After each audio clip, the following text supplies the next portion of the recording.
to our next presenter, who is patiently waiting, and I'm going to win a badge if I pronounce his name correctly. It's Rob Zdrojewski. I hope I said that right.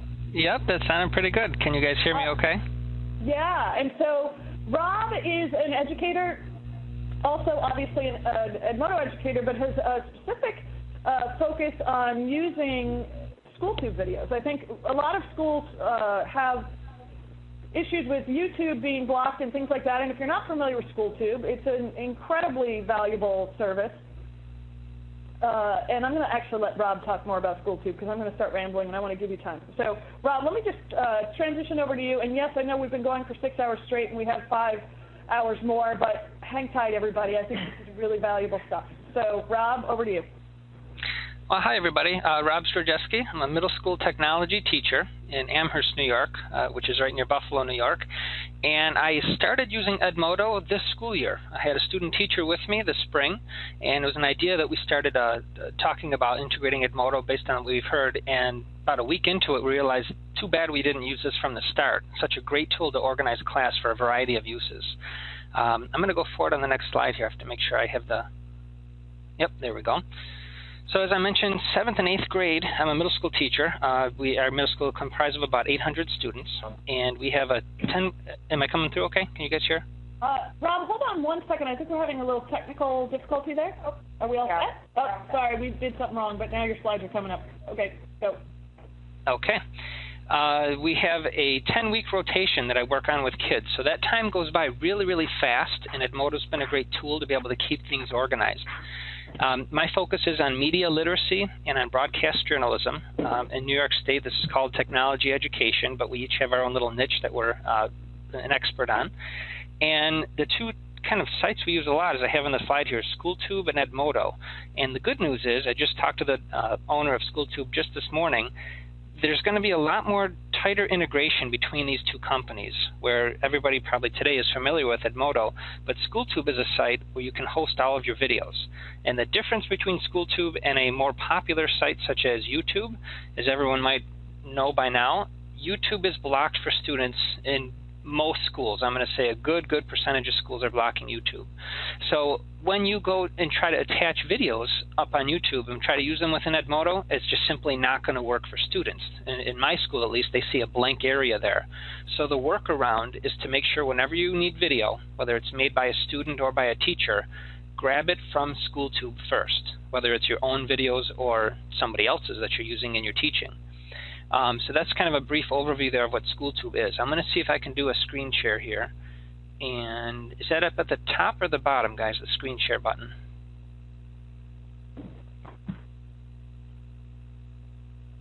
It's at the top. At the top, okay. The little icon that says desktop. I don't know if I had that panel open. That's okay. I can skip it for now. I was just going to show you what the SchoolTube.com homepage looks like. Again, great site to upload any of your videos to and to host your content there. We have right now about 2,000 videos up there. We've been using them since about 2007. And all the videos are made either by students or teachers at our school. So I invite you to go ahead and check out SchoolTube.com. And you can search up at the top, just type in the word Amherst, and you'll see a lot of our stuff. So on to the next slide. My objectives for today, I could have gone through a whole bunch of reasons why I like using SchoolTube, but I kind of focused down on these 4 things. The most common is posting our assignments as the teacher, keeping ourselves organized that way, creating small groups for project work, which I do a lot of, facilitate student-to-student critiques. We like to do what we call crowdsourcing, so students put their rough drafts for their essays, their scripts, the photos they take, the videos they make, their storyboards, whatever, and they get the collective opinions of people in their class about what they should change to make things different. So now it's that common core concept of do not publish just for the teacher, you're publishing for an audience greater than one. So now you have the kind of a little bit of peer pressure there to make sure the stuff you're producing is of good, high quality, because others are going to see it right off the bat, right from the initial rough draft stages. Then we try to get them to take that feedback through Edmodo, kind of through a forum method, and make the finished product much better. And I can tell you that's been a huge difference from the spring semester onwards that we've been doing this, because now the quality of projects we're getting much, much higher.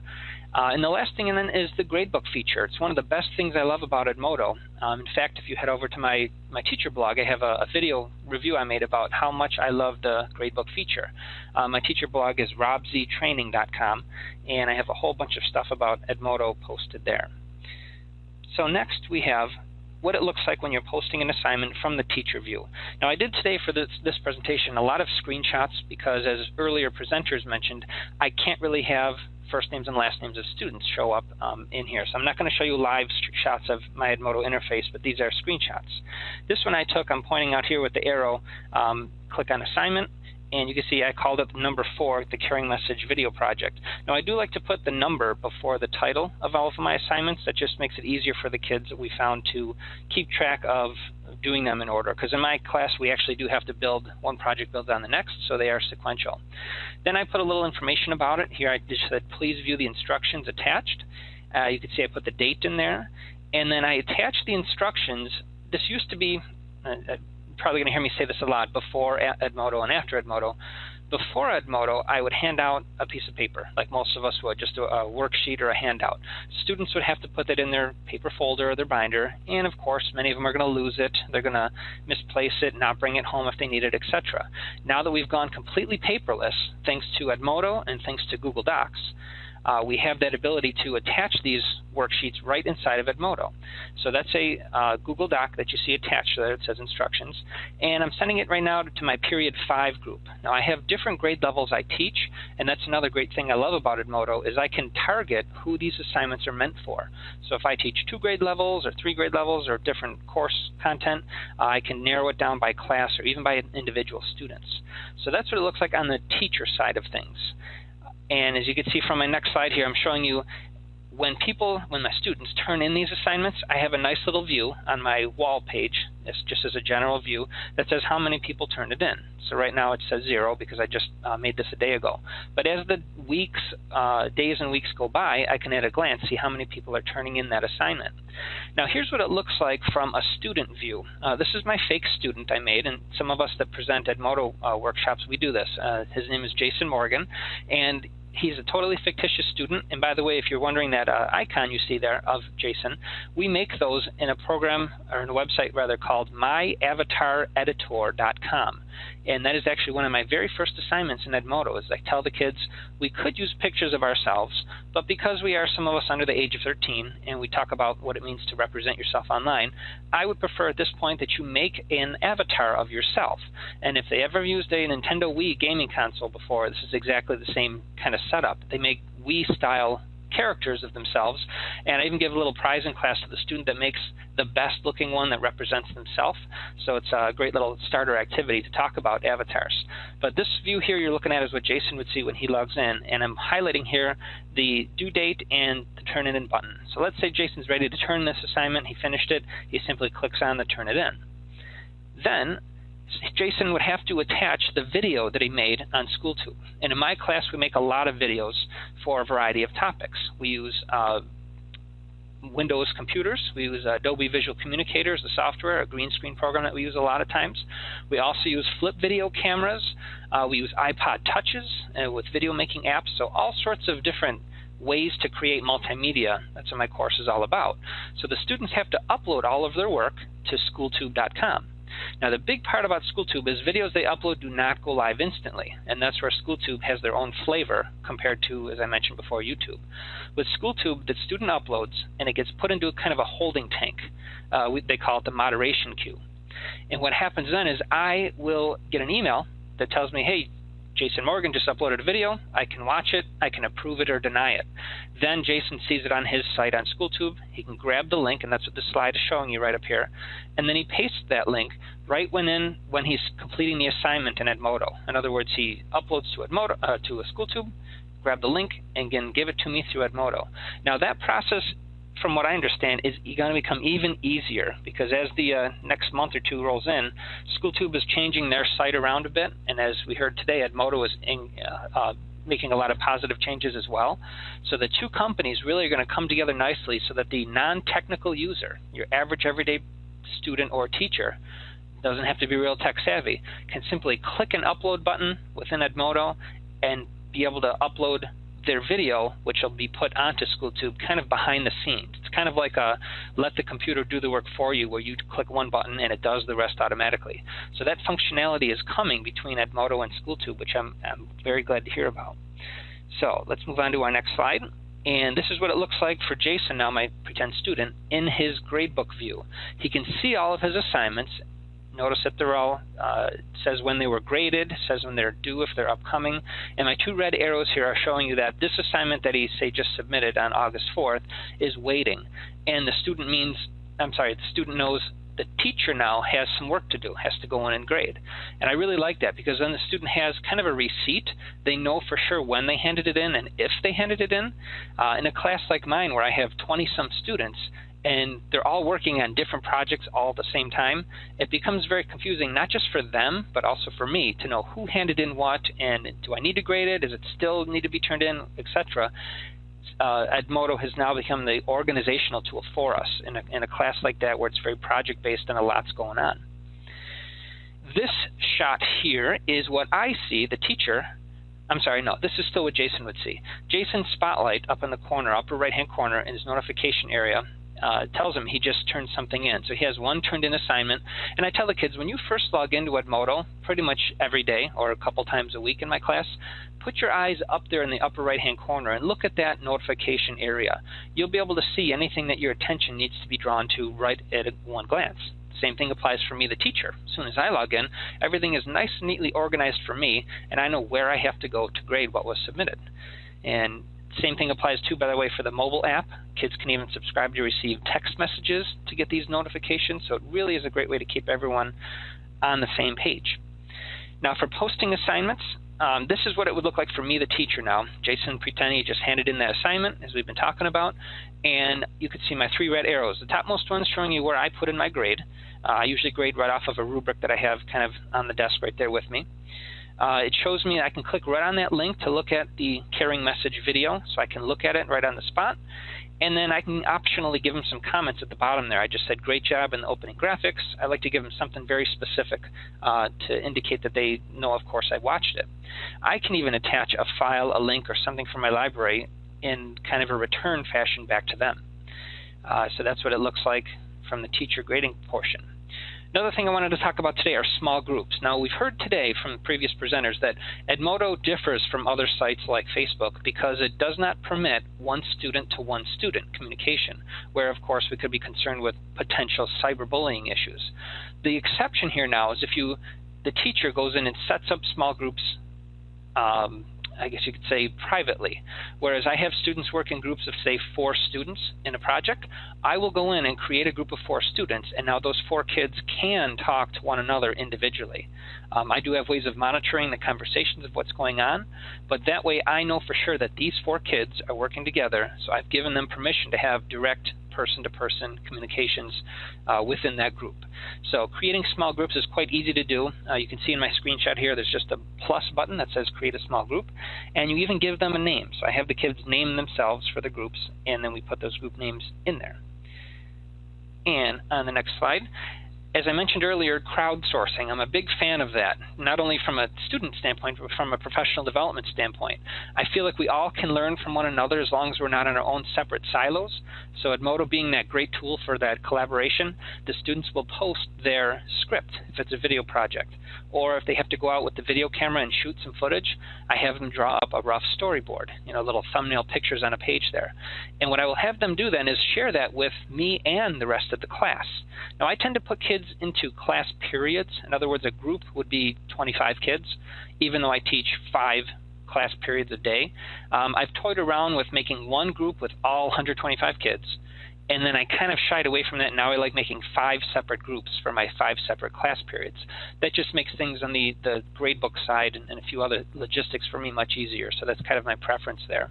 But what this student, his name is Brian, what he did is in his class he shared out his video rough draft, and if you were able to click right on that little icon, it would play the video right within Edmodo rather than taking you to a separate site. And they call that embedding the video, which I think was really neat. And then Sam and Adrienne had some comments to give there. Now I teach the kids we have to give positive and negative comments. So even if it's a really great video, you have to be nitpicky and pick something negative. opposite side of that. If it's a horrible video, you got to at least give someone something positive. I modeled that after what our administrators do when they do teacher observations. They have to give one minimum negative and one minimum positive, so you are kind of balancing that out. And so that's what we call about our student critiques. Now, in the online gradebook, even since I took this screenshot a couple of days ago, the online gradebook keeps getting better and better and better within Edmodo. They're really good about innovating and taking a lot of feature requests. In fact, last year I think I submitted over a dozen requests, and a good amount of them I'm seeing coming out in this next release of Edmodo. What you're looking at is a screenshot of the kind of the teacher side of things, but what I will do is I will put this up on my LCD projector, so as the kids are walking into the classroom, this is what they see. And they can see each other's names, of course, the rows up there, and we can see any missing assignments easily right at one glance. And in fact, I don't know where someone told me about the airlines. This is like when you go to the airport and you look to see where's my flight, you look at this big long list and you find what you need. Same kind of concept. When you first walk in my classroom, you see what's going on, what needs to get done, what has been done, what's still waiting to be graded, etc. And I start out the first 5 minutes of class in this fashion. I might say, oh, Sam, it looks like you're working on those, the 3 assignments are missing. What's the deal with that? And then, oh, yeah, that's right, you were absent. Okay, well, maybe you can work with Jason on that and you guys can work together. So it's kind of a way to organize the beginning of the class, giving one snapshot view of this dashboard. And then so that is how we start the class out. Now, I would like to take those questions from our moderators here, if you guys can show me what has been showing up on the chat there. One thing I'll mention here, if you want to take a look, robztraining.com is my blog. Just search for the keyword of Edmodo and you'll see plenty of stuff coming up, because it's been one of my favorite tools in the past couple months I've been talking a lot about on the blog.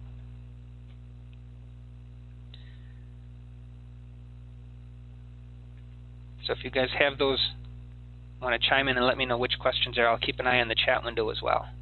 Awesome. Sorry, we were just reading the chat window because there's a whole bunch of conversations going on. But yeah, no, I think this is fantastic. And anytime we can share new tools with teachers, and I think SchoolTube is one of those sites that people have heard of, but they haven't quite maybe not tried it out yet. And if this makes a couple extra teachers try it out today, I think this is hugely valuable. And one of the great things I think about Edmodo is that it really is sort of the home base of learning for all of the digital tools that you use in the classroom. That's correct. So, yeah, this is fantastic. So let me just check the chat window and see. Hold on a second.